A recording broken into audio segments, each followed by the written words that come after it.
So next up is a technologist, a true business leader, and a true philanthropist. In 1975, this gentleman co-founded Microsoft with his childhood friend, Paul Allen.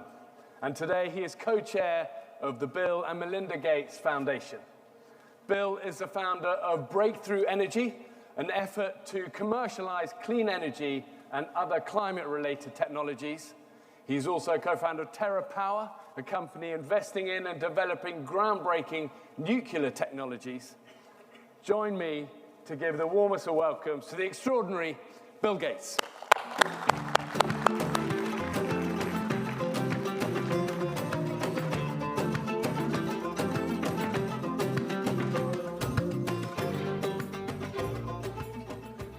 Good evening. Thank you, Bear. That was very generous. Well, it was 8 years ago in 2015 in Paris when many of the people here witnessed the commitments for every country to do their part in solving climate change. The picture here was the Mission Innovation event, where for the first time there were commitments made that we would increase R&D budgets and use innovation to solve this problem. So there were three messages that came out in 2015. The immediacy and the importance of the climate crisis. Secondly, the need for innovation, not just at the lab level, but to scale out those innovations in the real world and get them to be extremely low cost. And finally, the need for the public and private sectors, both large and small, to come together to fulfill these commitments. And standing here 8 years later, I'm excited to say that this has led to some really exciting results. To see proof, I encourage you to walk around the Innovation Hub. Almost all of those companies didn't exist 8 years ago. A level of financing and intelligence and deep thinking has been brought to all of these mission problems. Some of those companies are supported by Breakthrough Energy, the company I committed to start in return for the commitments that the government's made there, saying that whatever good ideas came out of the laboratory, we would have risk-oriented capital with the right time frame to support those projects. A lot of others are supporting innovative companies and doing incredible work, so we have a whole ecosystem of innovation. When we think about emissions, I think it's always important to go back and think about each of these five sectors. You know, some of them get a lot of attention, electricity and transport, but the other three less so. To meet a goal of zero, you have to succeed in every single one of these sectors. And in fact, the industrial sector's probably been the one that's the most challenging. The good news is that we see incredible innovation progress in every one of these areas. In manufacturing, we are well on the way to making steel with either electricity or hydrogen instead of coal. Buildings are getting greener, partly thanks to a company that's developed a window that's many times more efficient than what's been used in the past.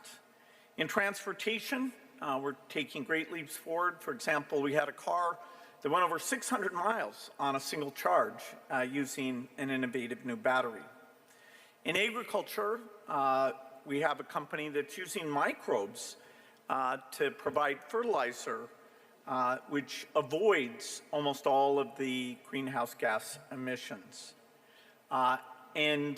Earlier this year, I had a chance to visit Wyoming, Kemmerer, Wyoming, where there'll be a fourth-generation nuclear plant built by TerraPower. And the whole reason I'm involved in that is the possibility that that can scale up and make a meaningful contribution to baseload electricity. So a lot of progress in all these different areas. Of course, just getting things to work at the lab level is probably the easiest part. We won't be able to drive this without a lot of key elements. For example, connecting all this energy to the grid. For example, doing modeling to understand what it takes to keep the high reliability. We need new things. Carbon capture is still very expensive. Clean hydrogen also very expensive, and so we need to advance. And in each cases, there are many companies and many different approaches that will compete to see which is the most effective. We need all these sectors, philanthropy, governments, and business, to make big bets. And it was great to hear from the panel how each of those companies is playing their part. Since Paris, I've put over $2 billion into clean energy, and that's a number I expect will double in the coming years. But we need a lot more, particularly in those pilot plants, that early stage. When you get to late stages, okay, the economic case, the classic infrastructure industry works, but the pilot plants where there's a lot of uncertainty, that is a key area. The goal has got to be to reduce the cost difference between the things that emit and the things that don't. A difference that I term the green premium.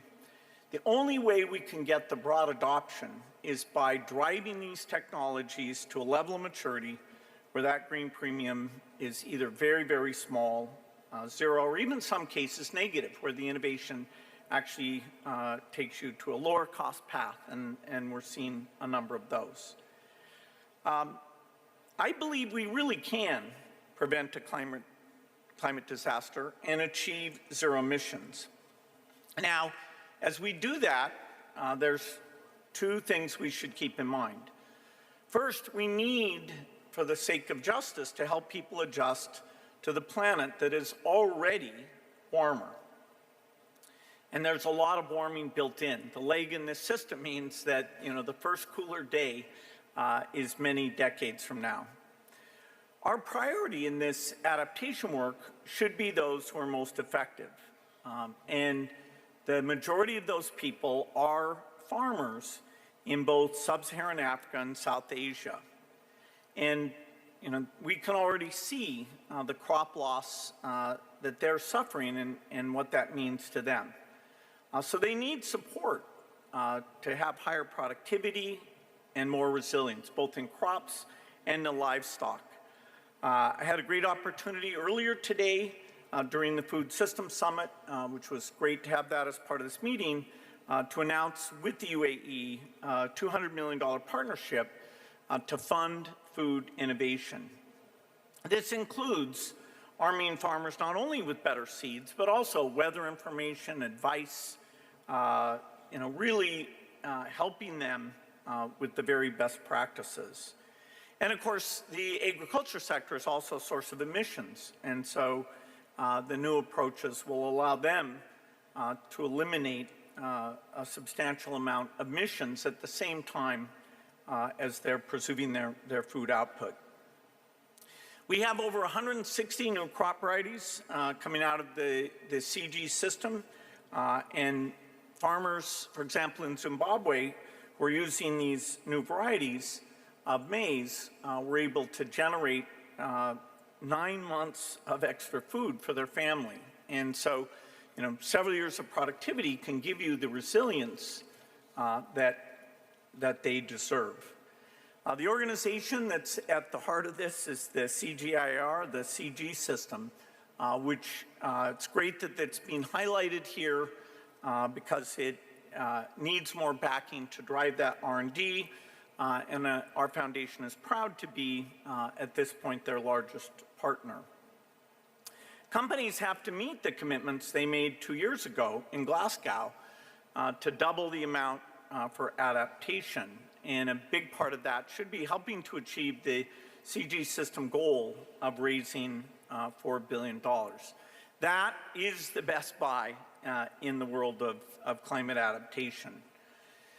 The second factor that we have to keep in mind is the cold hard truth that the world has quite limited resources available to reduce inequities. I believe we should devote more to helping the poorest countries, but any realistic level will force us to make tough choices about which areas get the world's attention. You know, just shifting from one area to the other is not enough. So climate change is a major threat to human welfare, but so are food insecurity, malnutrition, and infectious disease. And each of these is very connected to the other.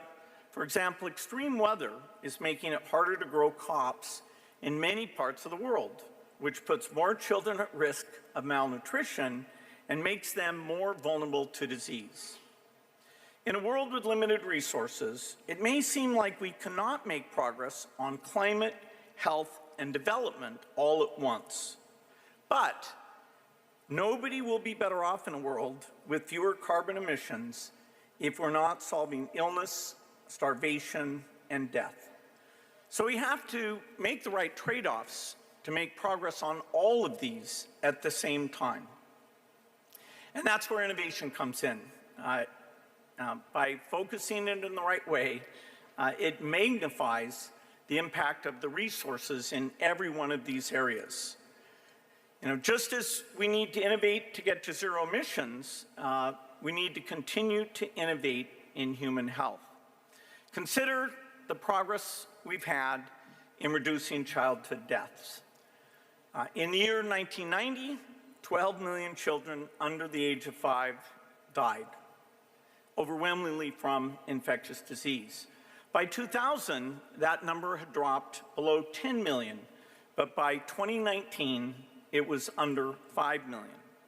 How do we do it? Well, a key element was applying resources against innovation and low-cost vaccines. Scientists found a way to make better vaccines and enable them to get out to almost all the world's children, including for things like rotavirus. And the world did a great job financing the purchase of those vaccines for children in low and middle income countries, and that's made a huge difference. Even a disease like cholera that we see more of because of climate change, because of these vaccines, we can limit the negative impact that has. So I'm optimistic that we can cut childhood deaths in half again, down to 2.5 million, by maintaining the high-impact health investments. And we can do that while funding climate mitigation and adaptation. Every discussion about these scarce resources should begin with the question, how can this money save and improve the most lives, now and in the future? With this question as our guide in the decades ahead, I believe we can improve human welfare broadly faster than any of us have seen in our lifetime, including avoiding a climate disaster. The work we have gathered here we're gathered here to discuss will play a huge part in getting us there. And I'm inspired by the commitments being made here. By investing in innovation that works for everyone, we won't just keep the planet livable, we will make it a better place to live. Thank you.